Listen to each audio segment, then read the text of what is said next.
Ils étaient presque tous présents ce matin pour la dernière session publique du Conseil général de l'Hérault, avant les cantonales partielles des 20 et 27 mars prochains. Des élections qui vont renouveler les élus de 26 des 49 cantons du département. Dans l'Hérault, l'enjeu est faible, la majorité socialiste ne sera pas renversée, mais elle appelle quand même au combat total contre une autre majorité, celle du président de la République. Je crois quand même que les erreurs répétées du camp de droite dans les affaires de l'État va peser lourd. Si les citoyens ne saisissent pas cette occasion pour sanctionner l'État, alors je ne comprends plus rien au comportement des citoyens.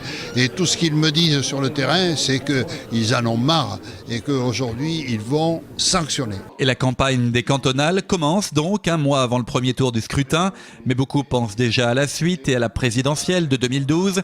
Au PS, les candidats aux primaires se multiplient et ce week-end, les partisans de Dominique Strauss-Kahn ont analysé le discours de leur champion qui reste pour le moment le patron du FMI. Je souhaite bien entendu que Dominique Strauss-Kahn soit candidat à ces primaires. Hier, à mon avis, si on veut bien interpréter les propos qu'il a tenus, j'ai dit que le message était subliminal. Il l'était en ce sens que à aucun moment cet homme est trop respectueux de la famille de gauche à laquelle il appartient, le Parti socialiste, pour nous tenir le bec dans l'eau et pour nous dire au mois de juin je n'y vais pas. Donc il l'aurait dit, il ne l'a pas dit. Donc cela laisse libre cours à une interprétation selon laquelle il sera candidat aux primaires. Des primaires du PS où tous les candidats devraient être connus avant l'été.